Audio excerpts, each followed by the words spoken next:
Comme autre méthode de clustering, on va voir les méthodes hiérarchiques. Donc, les méthodes hiérarchiques, c'est différent de ce qu'on a vu avec Cummins et EM. Je dirais que c'est même un peu moins performant en termes de résultats, mais c'est intuitif et c'est très intéressant pour visualiser. Ça a quand même des belles propriétés. Fait que je pense que ça complémente bien la présentation cette semaine par rapport à Cummins et EM. Donc, lorsqu'on fait du clustering hiérarchique, on va regrouper les données. Donc, il y a différentes variantes possibles. Il y a la variante d'agglomération itérative des données. Donc, on va partir avec plusieurs groupes.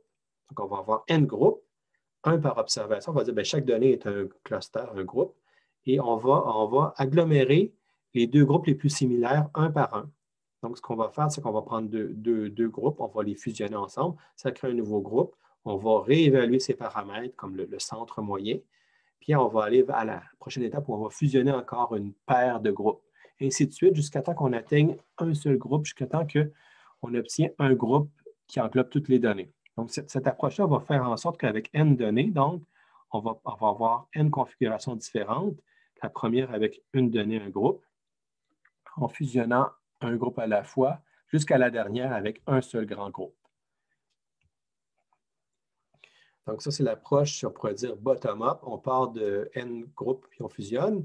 Il y a une approche inverse qui est dans la même famille, qui fait un peu le même genre de traitement, mais qui, en termes d'algorithme, part de l'autre côté, part avec un seul gros groupe qu'on va diviser. On va faire des divisions itératives des données. Donc là, au contraire, ce qu'on va faire, c'est qu'on va essayer de trouver le groupe qui mérite d'être séparé en deux et où on doit le séparer, puis on va le séparer en deux.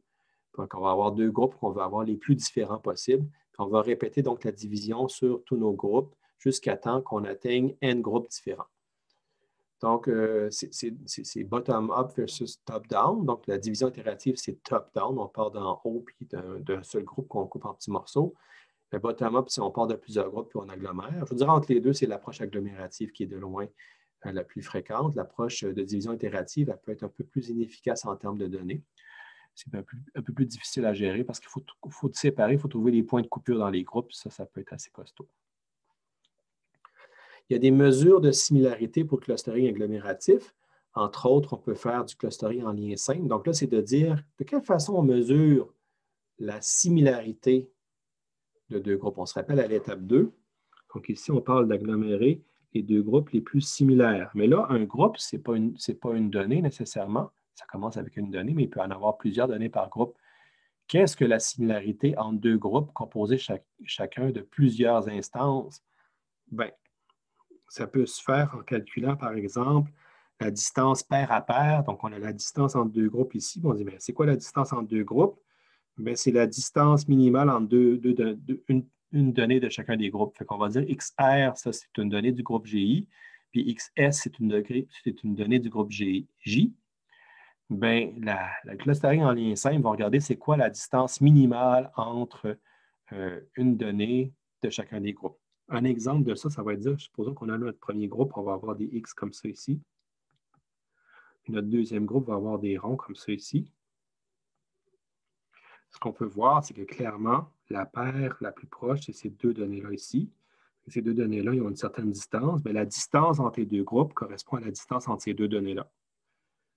Donc, c'est ça qu'on va prendre comme distance entre les groupes, puis on va mesurer ça entre toutes les paires de groupes qu'on a sous la main. Ça, c'est en lien simple. On a un lien complexe, où là, c'est l'inverse. Ça serait comme de dire, finalement, qu'on a encore nos données de notre exemple. Là, on va dire, bien là, la distance la plus grande semble être entre celle-ci et celle-là. Donc, ces deux instances-là sont les plus éloignées. Fait qu'on va prendre ça comme étant la distance. Donc, c'est un peu l'inverse. C'est peut-être moins fréquent que l'approche en lien simple, mais c'est possible. Donc, le résultat, lorsqu'on fait du clustering hiérarchique, un exemple ressemblerait à ça. C'est de dire que, supposons à gauche, qu'on a 6 instances, A, B, C, D, E, F. Donc, on a vraiment la donnée A ici, B, C, D, E, F. Donc, c'est arrangé dans le sens que là, on a mis ça en deux dimensions, puis on voit que chaque point est sur des valeurs entières. Donc, A est à la valeur 1, 2. Donc, ça, c'est sa position dans l'espace 2D. Là, si on fait du clustering hiérarchique, en partant, on va faire une approche bottom-up, donc agglomératif. en lien simple en prenant les distances les plus proches. Donc, on regarde ça, c'est quoi la paire de données la plus proche, la paire de groupes? Là, maintenant, chaque donnée est un groupe pour commencer. Quelle est la distance minimale en deux groupes? Il y en a deux. Donc, il y a pas seulement, il y a deux paires qui sont à égalité. Donc, on a A et B qui sont dans une distance de 1 et l'autre, vous l'avez sûrement vu aussi, c'est D et F. Donc, on a finalement donc, ces deux regroupements-là. Si on regarde dans le dendrogramme, parce que ce qu'on a à droite ici, là, ce truc-là, ça s'appelle un dendrogramme.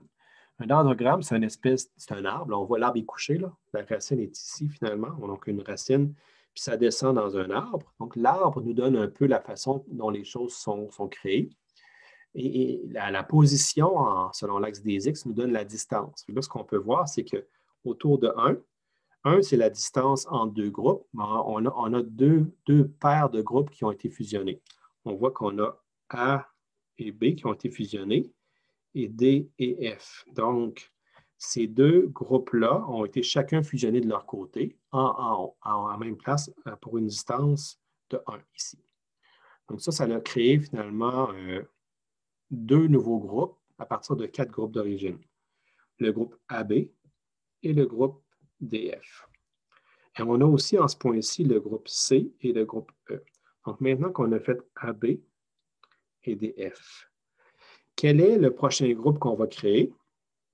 Si vous regardez ça bien, il y a encore une fois deux fusions qui vont se faire en même temps. Parce qu'il y a deux paires de groupes qui vont être fusionnés. La première, c'est entre C et E. Donc, on voit qu'entre C et E, la distance ici, c'est racine carrée de 2. Parce que dans le fond, ça doit être comme ça ici, 1 de chaque côté. Fait que c'est l'équivalent de racine carrée de 2 comme distance euclidienne. Et on a une autre paire aussi, c'est entre AB et DF, sachant qu'on y va en lien simple, on prend la distance minimale, qui est aussi de racine carrée de 2 entre B et D. Donc là, on a fusionné deux autres groupes. Fait qu'on a fusionné C et E ici. Donc ça, c'est la fusion qu'on fait à. Ça correspond à racine carrée de 2 comme point de fusion. Puis on a aussi fusionné AB avec DF ici. Donc là, on a fait une nouvelle fusion. Fait on se retrouve avec donc deux groupes au final. On est passé de 6 à 4 à 2. Et pour finir, on fait la dernière fusion. La fusion se fait. Et là, on voit que la distance la plus courte, ce serait entre E et F. Donc, c'est ici que la distance est la plus courte entre les deux groupes. Ça correspond à une distance de 2, donc qui correspond à ce lien-là, où là, finalement, on a regroupé toutes nos données en un seul jeu. Donc, ce qui est intéressant de voir ici, c'est qu'on a vu tous les clusterings possibles. Puis, on est capable, après ça, d'évaluer. Donc, l'intérêt du clustering hiérarchique, c'est qu'on n'a pas à poser le nombre de clusters qu'on veut. On n'en a pas K égale à 5. On a tous les nombres possibles entre 1 et N clusters. Ensuite, c'est à nous de voir où on s'arrête, qu'est-ce qu'on considère comme étant convenable comme clustering. Puis le dendrogramme qu'on a juste ici à droite est excellent pour ça. On pourrait dire, selon certains critères, qu'on regarde ça, puis on dit, bien, c'est ici que c'est le plus intéressant. Donc, c'est en ce point-là qu'on va considérer que pour un critère particulier, que le clustering est complété. Ça va nous donner combien de groupes, ça? Mais il faut regarder combien de fois on recoupe la barre. On a un groupe ici qui est AB, un groupe ici qui est DF, un groupe ici qui est C, un groupe ici qui est E.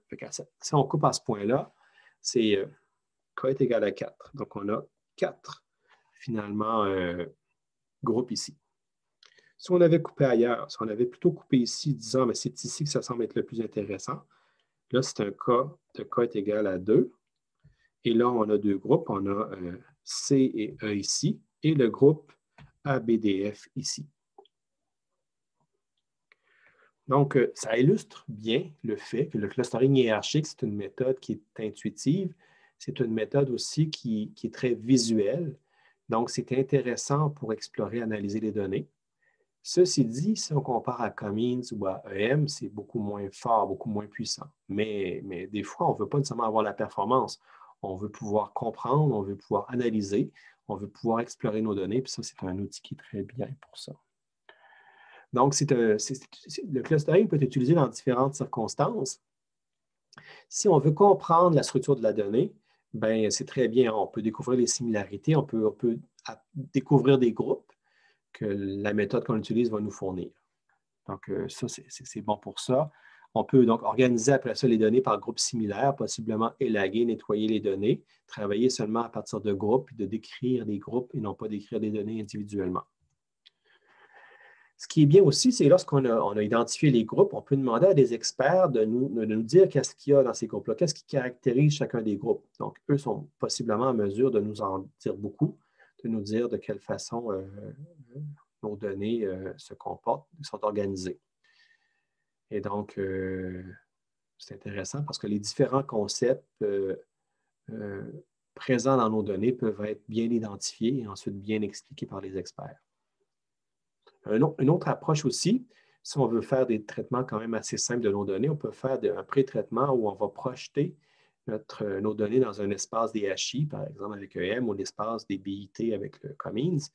Ça revient un peu à l'approche de quantification de vecteurs, de dire qu'on aimerait représenter, par exemple, les valeurs réelles en des valeurs quantitatives dans un nombre. Donc, on fait une quantification d'un vecteur. On va assigner donc le vecteur de réel à une valeur précise, un indice. C'est ce qu'on a montré avec la color map, où là, on a vraiment passé d'un espace de chaque pixel à une couleur différente vers un espace où on a 256 couleurs différentes possibles et chaque pixel correspond à une de ces couleurs-là. On a quantifié les pixels de cette façon-là.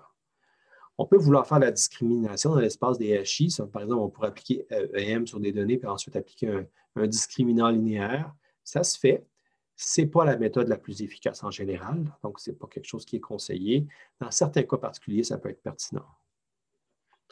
Et on peut aussi, et c'est vraiment le cas le figure le plus fréquent en apprentissage supervisé, c'est d'apprendre des densités mélanges, par exemple, de loi normale, de dire que chacune de nos classes ne sont pas représentées par une loi normale, mais par plusieurs lois normales. Donc, on va appliquer le clustering par EM, par exemple, ou par Cummings sur les données d'une classe pour trouver les différents groupes, les identifier, les modéliser. Puis on va faire une densité mélange là, de toutes ces densités-là pour représenter la classe de façon paramétrique. Parce que c'est une méthode paramétrique en bout de ligne lorsqu'on l'utilise dans un contexte supervisé. Donc, le choix du nombre de groupes, c'est un paramètre crucial. Pour pouvoir le trouver, bien, il y a différentes façons. Avec la color map, par exemple, c'est naturel. On veut 256 groupes, on a 256 couleurs. Fait que le problème nous le donne. On peut aussi faire une analyse en composante principale en 2 dimensions, puis de voir de quoi ça a l'air. Puis si on identifie des groupes naturels dans les données, si on voit qu'il y a 3 groupes qui émergent assez naturellement en 2D, bien, ça veut dire peut-être qu'on devrait faire un clustering à 3 groupes. Et on peut aussi avoir des algorithmes incrémentaux où on peut ajouter dynamiquement des centres selon un certain critère. Donc, il y en existe, on n'en a pas vu aujourd'hui, à part peut-être le clustering hiérarchique où ça se fait naturellement. Ce n'est pas incrémental, mais on a toutes les possibilités. On peut aussi vérifier, valider les groupes par des experts. Puis on peut dire, est-ce que vous trouvez qu'avec K égale 5, ça fait du sens? Puis est-ce que les groupes qu'on a identifiés préliminairement sont bons? Donc, ils peuvent faire de l'inspection d'images, l'analyse des prototypes des groupes, des centres, etc. Donc, tout ça, c'est possible. Donc, il n'y a pas vraiment de recette magique. Ça dépend beaucoup du contexte dans lequel on se trouve pour déterminer le bon nombre de groupes qu'on veut utiliser pour faire notre modélisation.